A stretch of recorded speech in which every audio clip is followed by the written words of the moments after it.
এইমাত্র রান্না বান্না হলো বন্ধুরা।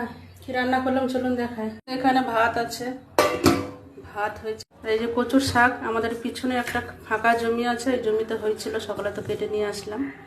তো এই কচুর শাক, ছোলা, বাদাম, মাছের মাথা, নারকোল কোড়া, একদম মানে জম্পেস করে করেছি মাথা, মানে কচুর শাকটা বন্ধুরা আজকে।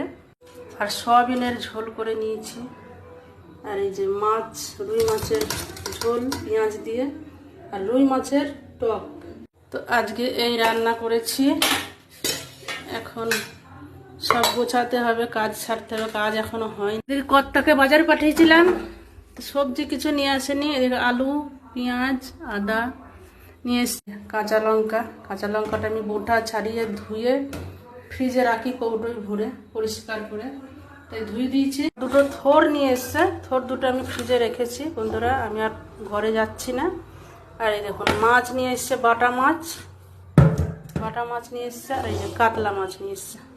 আজকে 2 রকম মাছ নিয়ে এসছে, কাতলা মাছ আর বাটা মাছ। আর এই মাছের তেল আছে অনেকটা, এই যে। আর রুই কাতলা মাছ জ্যান্ত না আনলে তো আমি একদম খাই না। আমি বারবার বলি যে জ্যান্ত হবে তবেই আনবা, নাহলে আনবা না। তাই দেখলে বুঝতেই পারছেন, পুরো জ্যান্ত মাছ। রুই কাতলা মাছটা আমরা জ্যান্তই খাই, বাটা এটাও তাই। কিছু কিছু মাছ আছে সমুদ্রের, ওটা তো মরা খায়। রান্না করে ঘেমে পুরো একাকার হয়ে গেছে। ওদিকে 1 গামলা আছে ভেজাবো, এখনো ভেজানো হয়নি, কাঁচা হয়নি। তারপরে আবার ঘরের কাজ বাকি আছে, বাসন টাসন সব মেজে পরিষ্কার করে নিয়েছি। তো বন্ধুরা কাজটা ছাড়ি, তারপরে আবার খাওয়ার টাইম হয়ে যাবে। তো চলুন, এই যে আজকে 1 গামলা ভেজাবো। এই যে প্রত্যেক দিন আমাকে ভেজাতে হয়, আজকে 1 গামলা এখন ভেজাবো, কাচবো। আর এদিকে কালকে 2 গামলা কেচেছিলাম, কালকে তো রোদ ছিল না, শুকায়নি। এই যে আজকে ভাগ্যিস রোদ করেছে। আজকে রোদটা সকালবেলা থেকে ভালোই দিয়েছে, জামা কাপড়গুলো আমার শুকিয়ে গেছে, মোটামুটি শুকিয়ে গেছে। এই যে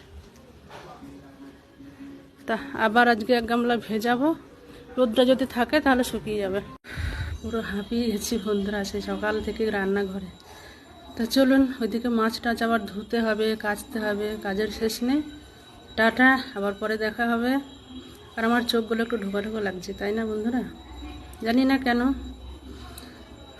যাই হোক, টাটা।